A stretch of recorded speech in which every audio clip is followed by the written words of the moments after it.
ಆಕಾಶವಾಣಿ ಮೈಸೂರು.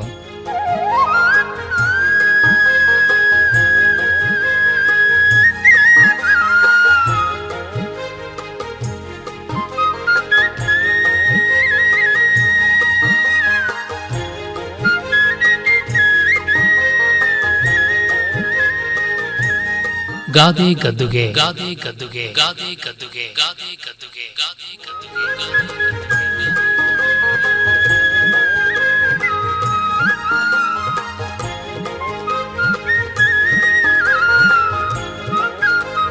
ರಚನೆ ಹಾಗೂ ಪ್ರಸ್ತುತಿ ಡಾಕ್ಟರ್ MS ವಿಜಯ ಹರನ್. ಗುಡಿಸಿದ ಮೇಲೆ ಕಸ ಇರಬಾರ್ದು, ಬಡಿಸಿದ ಮೇಲೆ ಹಸಿವಿರಬಾರ್ದು.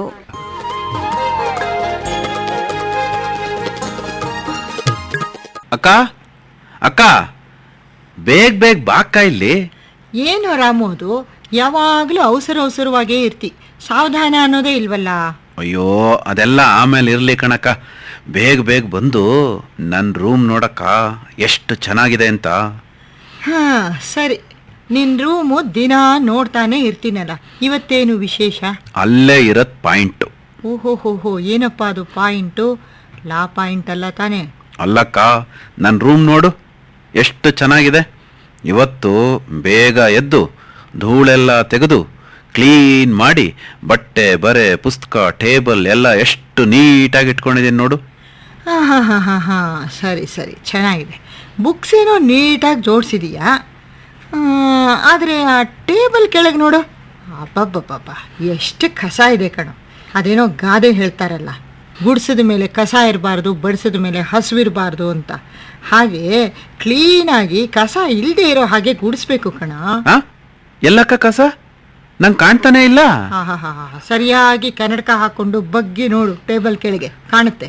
ಓ ಹೌದಲ್ಲಕ್ಕ, ಅಯ್ಯಯ್ಯೋ ಎಷ್ಟೊಂದು ಧೂಳು ಹಾಗೆ ಇದೆಯಲ್ಲಕ್ಕ.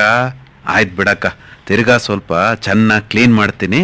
ಅದ್ ಸರಿ ಅಕ್ಕ, ನೀನು ಆವಾಗಲೇ ಹೇಳಿದೆಯಲ್ಲ ಗಾದೆ, ಗುಡ್ಸದ ಮೇಲೆ ಕಸ ಇರಬಾರ್ದು, ಬಡ್ಸದ ಮೇಲೆ ಹಸಿವಿರಬಾರ್ದು ಅಂತ. ಏನಕ್ಕ ಅದರ ಅಂತರಂಗ ಬಹಿರಂಗ ಎಲ್ಲ? ಗಾದೆಲೆ ಅರ್ಥ ಸ್ಪಷ್ಟವಾಗಿದೆಯಲ್ಲ, ಗುಡ್ಸದ ಮೇಲೆ ಕಸ ಇರಬಾರ್ದು, ಬಡಿಸದ ಮೇಲೆ ಹಸಿವಿರಬಾರ್ದು ಅಂತ. ಇನ್ನೇನು? ಅದು ನಿನ್ನ ಭಾಷೆನಲ್ಲಿ ಹೇಳೋದಾದ್ರೆ ಗಾದೆಯ ಬಹಿರಂಗದ ಅರ್ಥ, ಆದ್ರೆ ಅದರ ಅಂತರಾರ್ಥ ಹೊಳಹು ಎಲ್ಲ. ಹೌದು ಕಣೋ. ಯಾವುದೇ ಕೆಲಸ ಮಾಡಿದ್ರೂ ಅಚ್ಚುಕಟ್ಟಾಗಿ ಕೆಲಸ ಮಾಡಬೇಕು. ಆ ಕೆಲಸದಲ್ಲಿ ಒಂದು ಪರಿಪೂರ್ಣತೆ ಇರಬೇಕು, ಪರಿಣತಿ ಎದ್ದು ಕಾಣುವಂತೆ ಇರಬೇಕು, ಯಾವುದೇ ಕೊರತೆ ಇರಬಾರ್ದು ಅಂತ ಈ ಗಾದೆಯ ಅಂತರಂಗ ತಿಳಿಸುತ್ತೆ ಕಣೋ. ಅಕ್ಕ, ಹಲವಾರು ಜನ ಕೆಲಸ ಮಾಡಬೇಕಾದ್ರೆ ಏನೋ ಕಾಟಾಚಾರಕ್ಕೆ ಅನ್ನೋ ಹಾಗೆ ಕೆಲಸ ಮಾಡ್ತಿರ್ತಾರಲ್ವಾ? ಏನೇ ಕೆಲಸ ಮಾಡಲಿ ಅದರಲ್ಲಿ ಶ್ರದ್ಧೆ ಇಟ್ಟು ಕೆಲಸ ಮಾಡಿದಾಗ ಅದರ ಪರಿಣಾಮಗಳು ತುಂಬ ಚೆನ್ನಾಗಿರುತ್ತವೆ. ಈಗ ನೋಡು, ಉದಾಹರಣೆಗೆ ಒಂದು ಪಾತ್ರೆ ಸರಿಯಾಗಿ ತೊಳಿದೇ ಇದ್ದರೆ ಅದರಲ್ಲಿ ಮಾಡಿದ ಅಡುಗೆ ಎಲ್ಲ ಹಾಳಾಗುತ್ತಲ್ವಾ. ಮತ್ತು ಬಟ್ಟೆ ಸರಿಯಾಗಿ ಒಗಿದೇ ಇದ್ದರೆ ಅದನ್ನು ಹಾಕ್ಕೊಂಡಾಗ ಕೊಳಕೆಲ್ಲ ಮೈಗಂಟುತ್ತೆ, ಚರ್ಮದ ಕಾಯಿಲೆನೂ ಬರಬಹುದು. ಮತ್ತು ನೀರನ್ನು ಶುದ್ಧವಾಗಿ ಕಾಯಿಸಿ ಕುಡಿದೇ ಇದ್ದರೆ ಕಾಯಿಲೆನೂ ಬರ್ಬೋದು. ಹೀಗೆ ಹೇಳ್ತಾ ಹೋದರೆ ಒಂದು ದೊಡ್ಡ ಪಟ್ಟಿನೇ ಬೆಳೆಯುತ್ತೆ. ಒಟ್ನಲ್ಲಿ ಕಾಯಕವೇ ಕೈಲಾಸ ಅನ್ನೋ ಭಾವನೆಯಿಂದ, ಶ್ರದ್ಧೆ ಭಕ್ತಿ ಗೌರವಗಳಿಂದ ಯಾವುದೇ ಕೆಲಸ ಮಾಡಿದ್ರೂ ಅದರಿಂದ ಒಳ್ತಾಗುತ್ತೆ. ಅದರಲ್ಲೂ ಅವರವ್ರ ಕೆಲಸನ ಅವರವರೇ ಮಾಡಿಕೊಂಡ್ರೆ ತುಂಬ ಒಳ್ಳೇದಲ್ವೇನಕ್ಕ? ಹೌದು, ಅದರಲ್ಲಿ ತುಂಬ ಪರಿಪೂರ್ಣತೆಯೂ ಕಾಣಬಹುದು ನಾವು. ಮತ್ತು ಇದರ ಬಗ್ಗೆ ಸೊಗಸಾದ ಇನ್ನೊಂದು ಗಾದೆನೇ ಇದೆ ಕಣರಾಮು. ತಾ ಮಾಡಿದ್ದು ಉತ್ತಮ, ಮಗ ಮಾಡಿದ್ದು ಮಧ್ಯಮ, ಆಳು ಮಾಡಿದ್ದು ಹಾಳು ಅಂತ.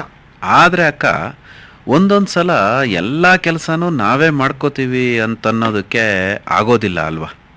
ಯಾಕೆಂದ್ರೆ ಸಮಯನೂ ಸಿಗೋಲ್ಲ, ಮತ್ತೆ ಕೆಲವರಿಗೆ ಕೆಲವು ಕೆಲಸ ಮಾಡೋದು ಕಷ್ಟನೂ ಆಗುತ್ತೆ. ಹೌದು, ಈಗ ನೋಡು, ನಿನ್ನ ಊರಿಗೆ ಹೋಗಿ ಜಮೀನ್ ಕೆಲಸ ಮಾಡು ಅಂದ್ರೆ ಹೇಗಾಗುತ್ತೆ ಹಾಗೆ.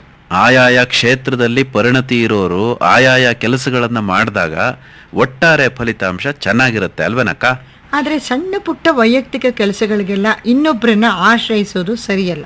ತೀರಾ ಅನಾರೋಗ್ಯ ಈ ತರಹ ಯಾವುದಾದ್ರೂ ಸಕಾರಣಗಳಿದ್ದಾಗ ಮಾತ್ರ ಇದನ್ನು ಒಪ್ಪಬಹುದು ಅಷ್ಟೇ ಅಲ್ವಾ? ಮತ್ತೆ ಮನೆ ಕಸ ಎಲ್ಲ ತೆಗೆದು ಗುಡಿಸಿದ್ರೆ ಮನೆ ಹೇಗಿರುತ್ತೆ ಹೇಳು? ಫಸ್ಟ್ ಕ್ಲಾಸ್ ಆಗಿರುತ್ತಕ್ಕ, ನೋಡೋಕ್ಕೂ ಸೊಗಸಾಗಿರುತ್ತೆ. ಹಾಗೆಯೇ ನಮ್ಮ ಮನಸ್ಸಿನ ಕಸವನ್ನು ಗುಡಿಸಿ ಹಾಕಿದ್ರೆ ಮನಸ್ಸು ನಿರ್ಮಲವಾಗಿ ಶುಭ್ರವಾಗಿ ಹೊಳೆಯುತ್ತೆ. ಅಲ್ಲಿ ಒಳ್ಳೊಳ್ಳೆ ವಿಚಾರಗಳು ಮನೆ ಮಾಡುತ್ತೆ. ಮಾನವ ಧರ್ಮನೂ ಬೆಳೆಯುತ್ತಾಗ. ಮತ್ತೆ ಅಕ್ಕ, ಗುಡ್ಸದ ಮೇಲೆ ಕಸ ಇರಬಾರ್ದು ಅನ್ನೋದೇನೋ ಸರಿ, ಬಡ್ಸದ ಮೇಲೆ ಹಸಿವಿರಬಾರ್ದು ಅಂದ್ರೆ? ರಾಮು, ಹಳ್ಳೀಲಿ ಅಜ್ಜಿ ಇದ್ಲಲ್ಲ, ಅವಳು ಬಡಿಸ್ತಿದ್ದಾಗ ನಾವೆಲ್ಲ ಏನು ಮಾತಾಡ್ತಿದ್ವಿ ನಿಂಗೆ ನೆನಪಿದ್ಯಾ? ಅಬ್ಬಾ, ಅಜ್ಜಿ ಬಡಿಸೋದ ನೆನಪಿಸ್ಕೊಂಡ್ರೆ ಹೊಟ್ಟೆ ತುಂಬ ಹೋಗುತ್ತೆ. ಎಂಥ ದೊಡ್ಡ ಕೈ ಅಕ್ಕ ಅವ್ರದ್ದು. ಎಂಥ ದೊಡ್ಡ ಕೈ ಅವರದು ಅಂತ ಮಾತಾಡ್ತಿದ್ವಲ್ಲ. ಅಂದರೆ ಆ ಅಜ್ಜಿ ಹಾಗೆ ಹೊಟ್ಟೆ ತುಂಬ ಧಾರಾಳವಾಗಿ ಊಟ ತಿಂಡಿ ಇನ್ನೊಬ್ಬರಿಗೆ ಬಡಿಸೋರನ್ನ ಕಂಡು ಅವ್ರ ಕೈ ತುಂಬ ದೊಡ್ಡದು ಅಂತ ಇದ್ರು. ಅಂದರೆ ಅವರು ಹೊಟ್ಟೆ ತುಂಬ ಹಾಗೆ ಬಡಿಸ್ತಾರೆ ಅಂತ ಅರ್ಥ. ಕೆಲವರು ಬಡಿಸೋದಕ್ಕೆ ತುಂಬ ಜಿಪುಣತನ ಮಾಡ್ತಾರಕ್ಕ, ಕೈಯೇ ಬರೋದಿಲ್ಲ, ಹಿಡಿದು ಹಿಡಿದು ಬಡಿಸ್ತಾರೆ. ಅವರು ಬಡಿಸಿದ್ರೆ ಹೊಟ್ಟೆನೇ ತುಂಬೋದಿಲ್ಲ. ಇಂಥ ಜಿಪುಣರ ಬಗ್ಗೆನೇ ಇನ್ನೊಂದು ಗಾದೆ ಇದೆ ಕಣೋ. ಜಿಪುಣರು ಇಂಥವ್ರು ಎಂಜಲ್ ಕೈಲಿ ಕಾಗೇನೂ ಓಡಿಸೋದಿಲ್ಲ ಅಂತ. ಅಕ್ಕ, ಕೆಲವ್ರಿಗಂತೂ ಬೇಕು ಅಂತ ಕೇಳೋದಕ್ಕೆ ಸಂಕೋಚ ಇರುತ್ತೆ. ಹೌದಪ್ಪ. ಅಂಥ ಸಮಯದಲ್ಲಿ ಬಡಿಸೋರು ಸಂಕೋಚ ಮಾಡ್ಕೊಳ್ದಲೇ ಊಟ ಮಾಡಿ ಅಂತ ಬಡಿಸ್ಬೇಕಲ್ವಾ? ಖಂಡಿತ ಕಣರಾಮು. ನೋಡು, ಬಡಿಸೋದು ಒಂದು ಕಲೆ. ನಗುಮುಖದಿಂದ ಬಡಿಸ್ಬೇಕು, ಗೊತ್ತಾ? ಅವ್ರು ಏನೋ ತುಂಬ ಸಿಟ್ಟು ಮುಖದಲ್ಲಿದ್ದು ಬಡಿಸಿದ್ರೆ, ಅಯ್ಯೋ ಯಾಕೋ ಇವ್ರಿಗೆ ತುಂಬ ಬೇಜಾರು ಮಾಡ್ಕೊಂಬಿಟ್ಟಿದ್ದಾರೆ, ನಾವು ಊಟ ಮಾಡ್ತಿರೋದು ಇವ್ರಿಗೆ ಇಷ್ಟ ಆಗ್ತಿಲ್ವೋ ಏನೋ, ನಾವು ಇವ್ರ ಮನೆಗೆ ಬಂದಿದ್ದೇ ಇವರಿಗೆ ಸರಿ ಹೋಗ್ಲಿಲ್ವೋ ಏನೋ ಅಂತ ಒಂಥರ ಊಟ ಮಾಡೋರ್ಗೂ ಸಮಾಧಾನನೇ ಆಗೋದಿಲ್ಲ ಅಲ್ವಾ? ಇನ್ನು ಕೆಲವರು ತುಂಬ ಹಾಕಿ ಏನೋ ಕಾಟಾಚಾರಕ್ಕೆ ಇವರು ಬೇಗ ತಿಂದ್ಬಿಟ್ಟು ಎದ್ದು ಹೋಗ್ಬಿಡ್ಲಿ ಅಂತಂದ್ಬಿಟ್ಟು ಅವರು ಸಾಕು ಸಾಕು ಅಂತಿದ್ರು ತುಂಬ ಹಾಕಿ ಚೆಲ್ಲಿಸೋದು, ಈ ಥರ ಮಾಡ್ತಾರೆ. ಅದು ಒಳ್ಳೇದಲ್ಲ ಅಲ್ವಾ?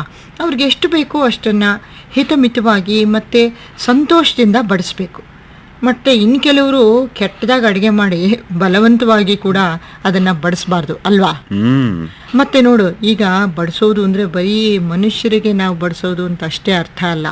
ಈಗ ಪ್ರಾಣಿ ಪಕ್ಷಿಗಳಿಗೆ, ಗಿಡಗಳಿಗೆ ನೀರು ಹಾಕೋದು ಇತ್ಯಾದಿ ಕೂಡ ಅದು ಒಂದು ಬಡಿಸೋ ರೀತಿನೇ ಅಲ್ವಾ? ನಾವು ಅತಿಯಾಗಿ ಅದಕ್ಕೆ ಗೊಬ್ಬರ ಹಾಕೋದಾಗ್ಲಿ, ಅತಿಯಾಗಿ ಅದಕ್ಕೆ ಏನಂತೀವಿ ಕ್ರಿಮಿನಾಶಕಗಳನ್ನು ಹಾಕೋದು, ಇದು ಎಲ್ಲದರಿಂದ ಏನಾಗುತ್ತೆ? ದುಷ್ಪರಿಣಾಮಗಳೇ ಆಗುತ್ತಲ್ವಾ? ಹಾಗೆ ಅದಕ್ಕೂ ಕೂಡ ಹಿತಮಿತವಾಗಿ ಹೇಗೆ ಬೇಕೋ ಹಾಗೆ, ಯಾವ ಹೊತ್ತಿನಲ್ಲಿ ಹಾಕಬೇಕು, ಯಾವ ಕ್ರಮದಲ್ಲಿ ಹಾಕಬೇಕು, ಹಾಗೆ ಪ್ರೀತಿಯಿಂದ ನೀರನ್ನು ಉಣಬಡಿಸಿದ್ರೆ ಎಷ್ಟು ಚೆನ್ನಾಗಿರುತ್ತಲ್ವಾ? ಒಟ್ಟಿನಲ್ಲಿ ಬಡಿಸಿದ ಮೇಲೆ ಹಸಿವಿರಬಾರ್ದು, ಹೊಟ್ಟೆ ತುಂಬಿರಬೇಕು. ಆಗ ಮನಸ್ಸು ತುಂಬಿ ಬರುತ್ತೆ, ಒಳ್ಳೆಯ ಮಾತುಗಳು ಬರುತ್ತೆ. ಅಕ್ಕ, ನಿನ್ನ ಮಾತು ಕೇಳ್ತಾ ಕೇಳ್ತಾ ಹೊಟ್ಟೆ ತಾಳ ಹಾಕ್ತಿದ್ಯಲ್ಲ.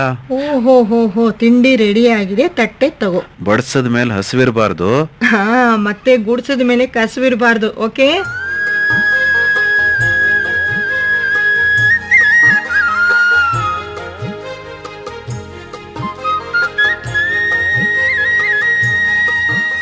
ಗಾದೆ ಗದ್ದುಗೆ ಕೇಳುತ್ತಿದ್ದೀರಿ.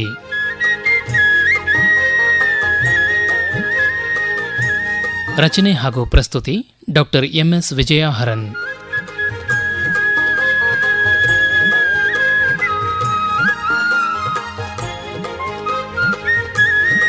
ನಿರೂಪಣೆ ಎನ್ ಕೇಶವಮೂರ್ತಿ.